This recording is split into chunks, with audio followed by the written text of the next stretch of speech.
Welcome to the Social Dialogue Podcast. We're a mother-daughter team, both working in the world of social media management. Join us as we share our different perspectives on life today, including trends, fashion, friendships, and career, and how social media impacts it all. Together, we bring two perspectives to one conversation. I'm Shane.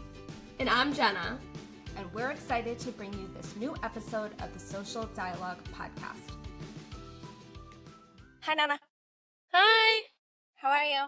I'm so tired. I'm going to be tired tomorrow because I got both of my shots, my flu shot, and Yeah. somehow, remarkably, I got a COVID shot. I don't even know how. I was so down bad after both of mine. It was You not were? good. Yeah. I'm so tired. So are these dogs. They're always tired, Mom. Yeah. Okay, so I have a topic I want to discuss with you today. There's Okay. a few pieces of this, okay? This is about Life 360 or Finding Friends or any of those tracking apps. Okay, so I want to talk to you about this today. And the reason it's coming up, there are several things that happened recently. I'm going to start with our family. So you weren't here for, I don't even remember if it was Rosh Hashanah or Yom Kippur. I was home for Rosh Hashanah. No, but it was one of the dinners that you weren't here. I don't remember which holiday it was. Anyway, we're sitting around the table and I was reporting sort of as sign of the times. There had been one of those alerts the night before from your brother's university that there was a potential active shooter in the library. This was at 9:30 at night. And this is the world we live in, right? And it's scary and it stinks that this is the world you live in. And so I was kind of like talking about that. And in telling the story, I said, so I immediately checked Life 360 to see where he was. I don't check Life 360 often. We got Dad it. checks it more than you. Dad does check it. I think he's gotten better. Both of you at the beginning of freshman year, he was like, why is she getting at 2:00 in the morning? You got what text? A text from Dad about, why were you up at 2:00 in the morning? He's just jealous. He's Yeah. just jealous that he has to go to bed so early because he has to get up so early to go to work. Yeah. So anyway, so we got it when you both started driving. Well, we got it for No. both of you when you You started got it. driving. No, you No? got it for me when I first got my phone and you sat me down in my room and you were like, this is like, I remember this so vividly. How old were you? When did I first get my phone? 12, 14? I think. I think I was 12. So I remember you sat me down in my room and you were like, the one rule we have is you cannot delete this app. Right. And you can't turn off your cellular. You can't do this. Which, first of all, our house is so hard to sneak out of anyways. But like, you were like, both of you sat me down. Like, I remember sitting on the floor of my room and you guys were like, Yeah, we This signed a contract. Didn't we Yes. sign with like all the rules about, not social media, but all the rules about the phone. yeah, Right? specifically one of the biggest rules was life. Yeah, but that wasn't because I was worried about you sneaking out. That's not really what it was about. It was really just about safety and thinking forward for driving, you Yeah. know? And I really didn't look at it. I don't think there was never a reason to look at it until you could drive. I remember those first few days with each of you having your license and driving on your own to school and like literally tracking you. That's really the only time I did that. There was one other time I did it with your brother, and that was when he was in Tel Aviv. That And makes sense. we knew he was out in the middle of the night. And so all of the moms, we were all watching them, just making sure they made it back to where they were going. Anyway, okay, so I'm telling this story, back to my story. I'm telling the story to the family that there was an alleged shooter in the library at 9:30 at night. I wasn't exactly sure which library it was, but I kind of know where they are on campus, just having gone there. And then I checked Life 360 to see where he was. I could see he was not in his dorm, but he was near his dorm, which is not near any library. So immediately I was like, whew, okay. Now, I don't actually get the alerts from his university. I signed up for them when you were a freshman, first child. I signed up for them. I still get them. They're beyond annoying because I don't care if there's a water main break and I don't care if there's, a road closed. But there's probably a way to opt out of these texts. There Mom. is, and I just haven't. They haven't been that bad lately. No. For a while, they were like consistent. Yeah. But I kind of learned my lesson. If there's something I need to know, I'm going to hear about it. I don't need to get the alert. So I didn't sign up for them at all for when he went to school. Well, of course, this was on the Facebook group. There's an alleged shooting. And so I immediately went to Life 360 to see where he was. And then I texted him. I assume you know about this. Where are you? Is everything okay? He wrote back, I'm fine. Here's the situation. Here's what we're doing. Great.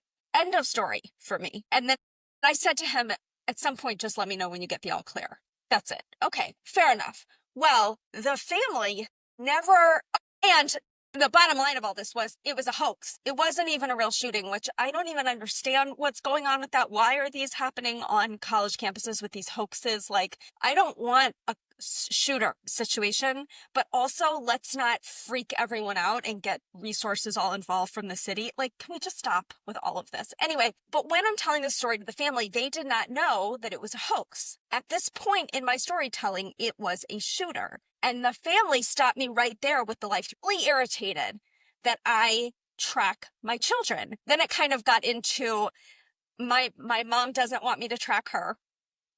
And somehow I still track my dad, but only on Find Friends, not on Life 360, which is fine. When do I need, when I check it is when they said they'd be at the house at 6:30 and it's 6:45 and they're not here. And I check, I'm like, they're still at their house.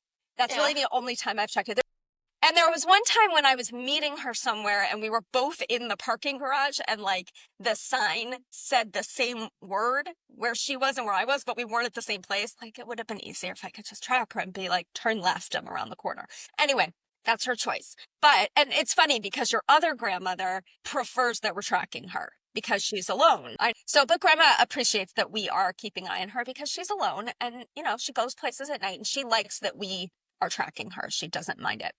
So anyway, that's one part of the story. I want to get into that with the Life 360. I want to talk to you about it and your opinion about it because I know you've been through several points of your life with the tracking ability. I will say also, it works both ways. Dad and I were at a Christmas party one time, and what we learned was that, and this is very generalizing people, but at a bar or bat mitzvah, there's probably 45 different desserts and like some wine. But at a Christmas party, there is a full bar and a little bit of food. So we were starving. And when we left, we got a call from you asking, why are you in the McDonald's drive? Because we were hungry. So it works both ways. You track us. But the point is, I don't really track you. I don't really track you either. I mean, the only reason I have it is you are a single woman and you do go places by yourself sometimes. And you do go to the university where Lauren Spearer was taken and we don't know what happened to her. And it's just an extra layer of safety. If I message you and I don't hear back within a reasonable amount of time, I might check to see where you are. But I am not checking to be like, is she at this bar or that bar or this fraternity or this person's house? Even if I was to look, I don't know what these places are. What information does this actually provide me? So I think that with the family, when they kind of went off the rails about this, Dad and I were the youngest people at the table. They didn't raise children in a time of active shooter situations. So that's different, but it's the kind of technology. Listen, when I first got my driver's license, I had no sense of direction. I had no cell phone. She still has no sense of direction, people. I went over to Aunt Mara's house, which was like, 17-18 minute drive. I didn't take the highway at that point. I went through the park.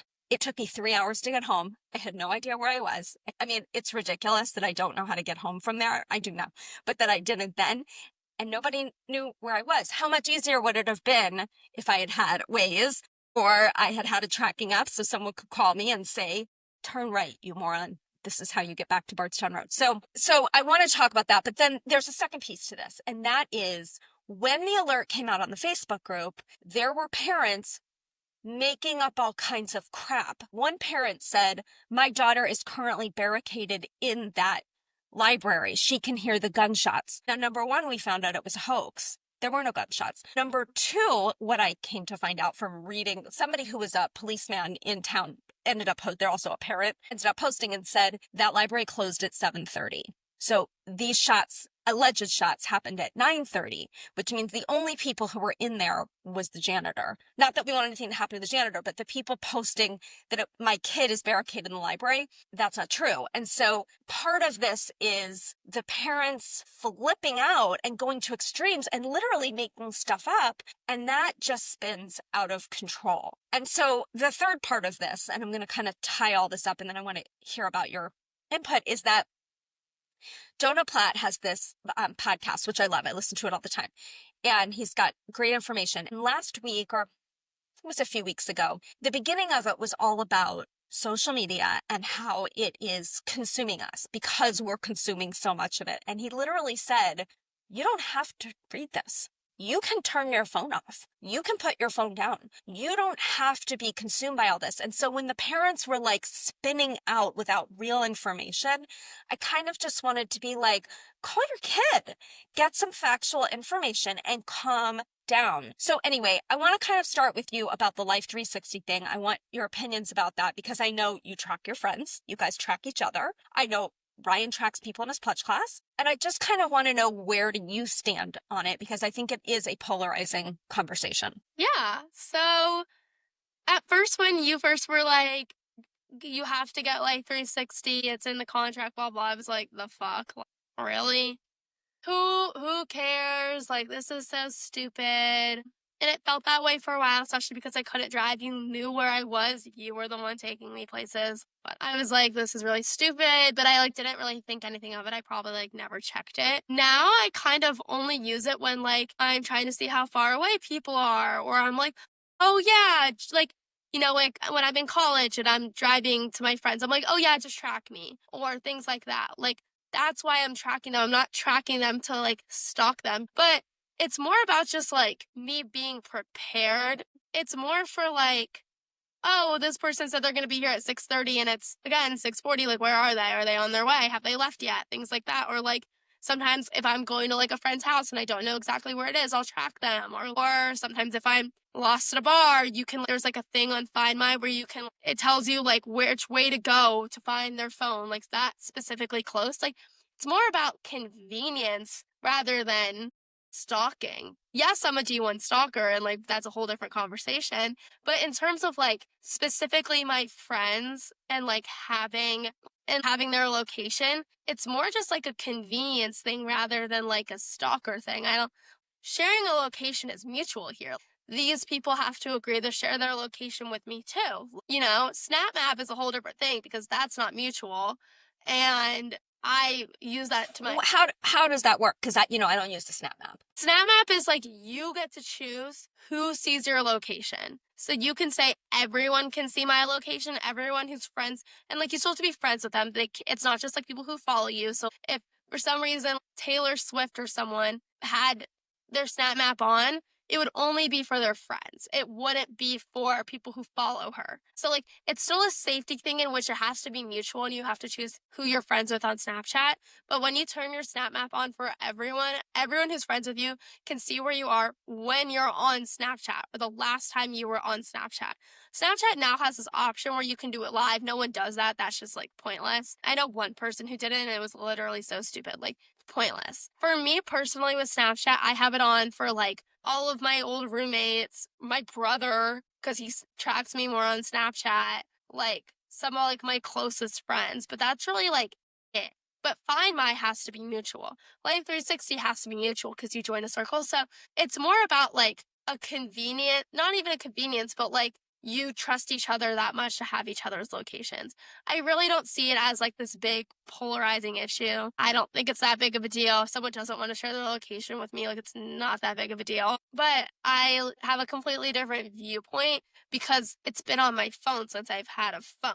I've had to have this app on. Just makes sense. Sometimes like I have one friend who like turned her location off and I was like, why'd you turn your location off? She's like, oh, my phone isn't working. Things like that. She's one of my best friends. Like, I'm obviously going to be like, why can't I see you? And this was last year when she was still in college. So like, I wanted to know where she was. I wanted to hang out with her. Or like sometimes like when we're at the bars, like we'll be like, oh, who's at the bars right now? We'll go on Snapchat. We'll go on Find My. We'll see where people are just to know who's at the bars, you know? I'll never text them and be like, hey, I stalked you. I know you're at the bars right now. But I know I can text them and be like, hey, are you coming to the bars? Hey, are you at the bars? That makes sense. Yeah. But what do you think about your parents still tracking you at 21 years old? I mean, I don't really care. I don't do anything stupid. I'm not like a rebellious child. I've never been. Neither is my brother. You raised me right. Like, you know, like I never had a reason to sneak out. You knew if I was at a high school party or not. And in college, like, who cares? There's nothing you can do. You're 2 hours away. Like, there's really, like, nothing you can do to stop me from doing the things that I'm doing. Also, why would you stop me? I'm 21 years old. I get to live my own life, you know? Like, who cares if I'm at the bars until 3 o'clock in the morning? Who cares if I'm out clubbing in Las Vegas until 4 o'clock in the morning? Like, who cares for you? Like, why does that bother you so much, Yeah, I don't care if you're out doing whatever I didn't know you were out till 4:00 in the morning, but I was out till 4:00 in the morning at 21 as well. So Yeah. what am I going to do about it? I don't care as long as you get back where you're going. Now, if I wake up the next morning and I haven't heard from you, or I message you and I don't hear back, I would probably check to see where were you last. There was one time in LA where where I decided to sleep an extra half an hour. You freaked out on me, but you had my location, so you knew I was in my apartment. I knew you were in your apartment, but like I go to sleep with my phone goes on sleep mode, and I have people who can break through. Let's get back to that. Let's get back to that. We already did that on a different episode. I know. I just have to bring it up again. I can't help it. I'm a sound sleeper because I have earplugs because Dad snores. Can I tell you? Okay. That's all I got for you. Anyway, so you sleep with your ringer. What do you sleep with your ringer totally off? Your phone is off? What do you do? No, my phone is always on silent. The only noise I get is my alarm. Yeah, and I do have do not disturb. I have the sleep mode, and then there's a list of people who can break through, but I have to be able to hear the phone. So, I feel like with your brother, the only time I really check it is if I need to call him, and I don't want to call when he's either at the fraternity house or in class. Okay, anyway, so I check to see like if he's in class or he is at the fraternity house. I don't want to call him, and because that's annoying to him. So, but lately, he calls me. I haven't really needed to call him that much since he's been there, but that is a reason I check it, just because I don't want anything to ring. I don't know how he has his settings, and I don't want to call in the middle of class and have his phone ring, which he probably has it set on silent, but I don't know. And he's a freshman. I don't want anything to happen. So anyway, there are people my age that when their kids went to college, they turned off Life 360, and they have very strong opinions that it shouldn't be a thing anymore. I kind of feel like if you're tracking your kid and you are concerned that they're getting home at 4 a.m., you probably need to do yourself a favor and turn it off. But if you're using it the way it's just there, if I need it, I don't ever really need it. So it's not like we get notifications. Like when someone completes a drive, yes. But like you don't know, like, yes, you know the street address of my sorority. Yes, you know like where the bars are and what street they're on. You probably know what street my apartment's on. But like, are you really thinking that hard? Like when you get the Light 360 notification, Jenna completed a 2-mile drive and ended at this location. Like, who cares? Like, you don't know what any of that means. Sometimes I know what it means with Ryan, and sometimes I know what it means with you. But like, you don't know what it means with me and Ryan. You like, probably still get alerts when I drive by the school. Probably. Because I think when you drive by, it says I arrived there. So you probably, and I was just over there yesterday, so you probably get those alerts. But yeah, like when I see those alerts, I don't look at them because for all I know, it's grandma. And grandma is in and out and driving places all day long. She's very busy. So thank goodness. So I don't even look. Like, what do I care if grandma wants to get another cup of coffee? I don't care. Great. So it's interesting. I do think it is a generational. Yeah. And everyone has a different viewpoint on it, but this is ours. This is ours. Yeah. But okay, so here's a question. You're always mad that you don't know when Dad's traveling. But you get the Life 360. You can always look and see where he is. Why? Why would I check where he is? Don't you hear the plane thing? I get an alert when he's landed somewhere. Yeah, but like, there's a lot of notifications. That's like a different sound. Well, I don't get the sounds, remember? Yeah, but I get the sounds. It says he landed here, he landed there. I'm like, oh, it's also like there's so many notifications that come through my phone every day through all of these random apps that like my brain is tuned to like only notice like certain apps. And this is maybe just like a 21-year-old thing, but like I take notice of my texts, my work chat, my email, things like that. But like right now, if I were to like check my notifications, like let's see, my calendar, my Life 360, my Facebook, my CapCut, my random Snapchat. Alerts from CapCut? What kind of alerts? I don't know why I signed into it one day and it hasn't stopped. Like, Ulta Beauty, like Mini Metro game, things like that. Like, I have so many Let's see what mine are. I don't know what mine are. Yeah, well, exactly. That's the thing. So it's because our brain is so tuned in to really only notice certain apps. Yeah. So, like, when I get those notifications from Dad, from Life 360, I don't really notice them. I don't really, like, click on them. Like, who cares? But I like to know, like, when he's out of the country. Like, so, anyways, that's how I feel about the whole dad traveling all the time and not telling me situation. Because I don't track him. Right. Okay. Well, I do have a Facebook story about this. Yes. This one's crazy. This posted, I don't remember when, and I don't remember which school. Okay. Tonight, my daughter told me she was going to a fraternity party. When I checked Life 360, why is she checking? First question. I could see she was somewhere else, and I'm worried. Wondering if I should call the police to check on things. This is a reason to not have Life 360. No, you should not be calling the police because your daughter changed her plans, or she went to the fraternity party and now she's somewhere else, or she is somewhere else on her way to the fraternity party. She's in college. Things are fluid. Plans change every single minute. Like, yeah. So no, you shouldn't be calling the police. That's kooky. Don't do that. What about you? Any social media trends that you've seen this week? Not that many, because my entire For You page. Oh, right now, Kim Kardashian and Alex Cooper just had... Yeah, I got it. That's on my list of things to listen to. Yeah, and so I've been watching clips. It's been all over my For You page. And besides that, like, a lot of puppy stuff. But I think right now the social media trend is going to be Kim Kardashian on Call Her Daddy. I think that is going to be the talk. Also, dedication night on Dancing with the Stars. Obviously, that's going to be huge. Yeah, that's on mine as well. So, okay, what about you? Or was that it? Was that it for you? That was it. That was it for me, was the person who needs to get rid of Life 3. I guess that's it. Love you. Thanks for joining us on the Social Dialogue podcast. If you liked today's conversation, be sure to leave us a 5-star rating and a review and share it with a friend. Keep the dialogue going with us on social. Find us on Instagram, TikTok, Facebook, and YouTube. I'm Shane. And I'm Jenna. Thanks for listening.